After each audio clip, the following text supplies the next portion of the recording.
Welcome class. आज का हमारा जो टॉपिक चल रहा था कल वर्ण व्यवस्था। कल हम लोगों ने वर्ण व्यवस्था की उत्पत्ति के संबंध में पढ़ा था कि वर्णों की उत्पत्ति से संबंधित क्या क्या मत मिलते हैं, किन वर्णों की उत्पत्ति कैसे हुई। वर्ण व्यवस्था चूंकि वैदिक काल से चली आ रही है और आज भी विद्यमान है, हम लोगों ने इसकी उत्पत्ति के बारे में पढ़ा। तो आज का जो हमारा टॉपिक है कि वैदिक सभ्यता के जो आर्य थे उन्होंने ये वर्ण व्यवस्था क्यों बनाई, क्या महत्व था इस वर्ण व्यवस्था का, उसके बारे में आज हम लोग पढ़ेंगे। तो देखो वर्ण व्यवस्था का महत्व, देखो वर्ण व्यवस्था ही सामाजिक संगठन का आधार थी और समाज का ये जो विभाजन था इन्हीं वर्णों के आधार पर किया गया था। देखो जो आर्य लोग थे वो समाज के संगठन को भली भांति जानते थे, इसीलिए उन्होंने वर्ण व्यवस्था का निर्माण किया था और ये अपने आप में वर्ण व्यवस्था एक महत्वपूर्ण व्यवस्था थी, तभी वैदिक काल से चली आ रही है और आज भी चल रही है। आज वर्ण व्यवस्था जाति में परिवर्तित हो चुकी है, ठीक है। जो पहले 4 वर्ण होते थे आजकल जातियां बन चुकी हैं, लेकिन तब से चली आ रही वो वर्ण व्यवस्था आज भी चल रही है। अतः इसका एक विशेष महत्व हाँ और आज भी है, तभी ये व्यवस्था चली आ रही है। तो देखो वर्ण व्यवस्था क्यों बनाई, क्या महत्व है इसका आर्य की जिंदगी में, क्या महत्व था और आज भी हमारे समाज में इसका क्या महत्व है। देखो वर्ण व्यवस्था का जो पहला महत्व है कर्तव्य पालन की प्रेरणा।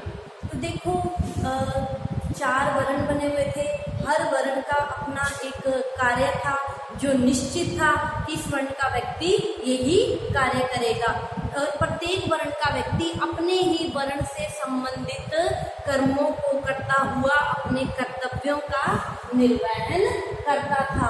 फिर उसको पता था कि ये मेरा कर्म है, मैंने यही कर्म करना है, उसको निश्चित था कि मेरा यही कार्य है और मैंने यही कार्य है कि यही कर्म करना है। और जब व्यक्ति अपने ही कर्म को करता है तो उसमें क्या आ जाती है, कर्तव्य पालन की प्रेरणा आ जाती है कि ये मेरा ही काम है, मैंने इसको करना है। और जब व्यक्ति अपने कर्मों को करता है, अपने कर्तव्यों का पालन करता है, तभी वही असल में धर्म का अधिकारी है।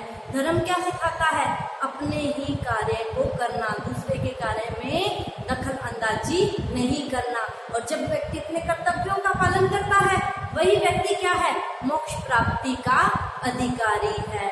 इससे वर्ण व्यवस्था का महत्व इसी से है कि 4 वर्ण बने हुए थे, प्रत्येक वर्ण का व्यक्ति अपने ही वर्ण से संबंधित अपने कर्तव्यों का पालन करता था, दूसरे वर्ण के कार्यों में हस्तक्षेप नहीं करता था। इससे उसमें क्या होता था, कर्तव्य पालन की प्रेरणा आती थी, मेरा ही काम है, ये मैंने ही करना है और यही धर्म है, ठीक है। और वो किसी दूसरे के भी कार्यों में दखल नहीं देता था। यही वर्ण व्यवस्था का एक स्पेशल खास महत्व है। दूसरा वर्ण व्यवस्था का क्या महत्व है, शक्तियों का विकेंद्रीकरण। देखो समाज में ज्ञान, अस्त्र शस्त्र, अन्न, धन और श्रम, इन 4 चीजों की आवश्यकता रहती है। समाज में मुख्यतः क्या है, ज्ञान, अस्त्र शस्त्र, अन्न, धन और श्रम, इन 4 चीजों की, इन 4 शक्तियों की आवश्यकता रहती है एक समाज को चलायमान रखने के लिए। और आर्यों की वर्ण व्यवस्था के द्वारा इन 4 शक्तियों को ज्ञानोपदेश, शस्त्र, अंधन और श्रम, इन 4 शक्तियों की जो समाज में आवश्यकता रहती है, इन चारों को अलग अलग वर्णों को सौंपा गया ताकि शक्तियों का विकेंद्रीकरण हो जाए, शक्तियां अलग अलग हाथों में चली जाए। अगर शक्तियों का विकेंद्रीकरण ना होता, शक्तियों का केंद्रीकरण होता, शक्ति एक ही, 4 शक्तियां एक ही व्यक्ति के पास आ जाती तो समाज में क्या है, शोषण और अत्याचार क्या होता, बढ़ जाता। समाज में शोषण और अत्याचारों से बचने के लिए शक्तियों का विकेंद्रीकरण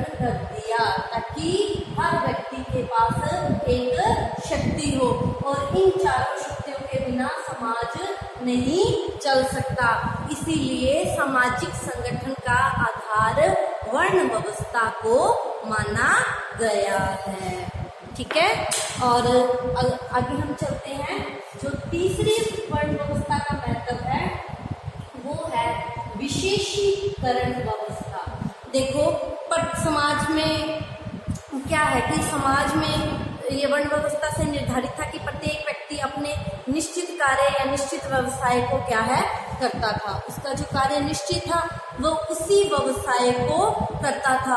और क्या होता था, लोग लंबे समय तक अपने उसी व्यवसाय को करते रहते थे। बच्चे ने जन्म लिया तो स्टार्टिंग से वो क्या, उसको पता था कि ये मेरा वर्ण है, मैंने यही कार्य करना है। ठीक है, और वो कार्य करता रहता था और उसमें क्या एक विशेष योग्यता हासिल कर लेता था। और वो क्या है, योग्यता पीढ़ी दर पीढ़ी स्थानांतरित होती रहती थी। और जब बच्चा जन्म लेता था तब से वो जैसे उस कार्य के योग्य होता था, काम करने के योग्य होता था, उसको पता था कि यही मेरा वर्ण है, मैंने इसी कार्य को करना है, तो वो उस कार्य में क्या हो जाता था, एक विशेषता हासिल कर लेता था। और क्या है कि इससे क्या होता था, जब वो विशेषता हासिल कर लेता था तो उसको ये नहीं रहता था कि मैंने बड़े होके ये काम सीखना है, मतलब नए सिरे से उसको कुछ नया करने की आवश्यकता नहीं रहती थी। और उस वर्ण में ये विशेष गुण बना रहता था कि उसका ये कार्य इतने लंबे समय से वो लोग ये कार्य कर रहे हैं, उसके पूर्वज कर रहे हैं। ठीक है, और उसमें पूर्वजों के गुण या पूर्वजों द्वारा जो भी सीखा गया है वो पूर्वज उसमें स्थानांतरित कर देते थे, उसको सिखाते थे, जिससे उसमें क्या आ जाता था, विशेषीकरण, मतलब समाज में विशेषीकरण आ गया था। एक विशेष कार्य को एक विशेष वर्ग के द्वारा किया जाता था और वो क्या होता था, उस कार्य में दक्ष होता था, प्रवीण होता था। ठीक है, अगला है संघर्षों से बचाव।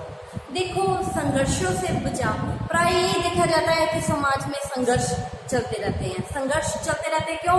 हर व्यक्ति क्या है, उच्च स्थिति को प्राप्त करना चाहता है। कोई भी व्यक्ति निम्न पद पर नहीं रहना चाहता। हर व्यक्ति क्या है, उच्च स्थिति को प्राप्त करना चाहता है। और जब हर व्यक्ति उच्च स्थिति को प्राप्त करेगा तो उसमें क्या होंगे, आपस में क्या होंगे, संघर्ष होंगे। तो समाज में ऐसी संघर्ष की स्थिति ना पैदा हो, इसीलिए वर्ण व्यवस्था का जन्म हुआ। इसके द्वारा प्रत्येक वर्ण का कार्य पूर्व निर्धारित होता था और प्रत्येक वर्ण का व्यक्ति दूसरे व्यक्ति के कार्यों में हस्तक्षेप नहीं करता था, दूसरे के धर्म का अधिकारी नहीं होता था, दूसरे के कार्य को करने का अधिकारी नहीं होता था, जिससे क्या है, समाज में संघर्ष की भावना नहीं आती थी, क्योंकि उसको पता था कि ये मेरा काम है, मैंने यही काम करना है, तो वो दूसरे के कार्य में हस्तक्षेप नहीं करता था। तो समाज में क्या है, संघर्ष की भावना नहीं आती थी। और आर्य भली भांति इस बात से परिचित है कि जब तक समाज में संघर्ष है, समाज क्या है, उन्नति नहीं कर सकता। ठीक है, तो एक और इसका महत्व माना जाता है रक्त की शुद्धता।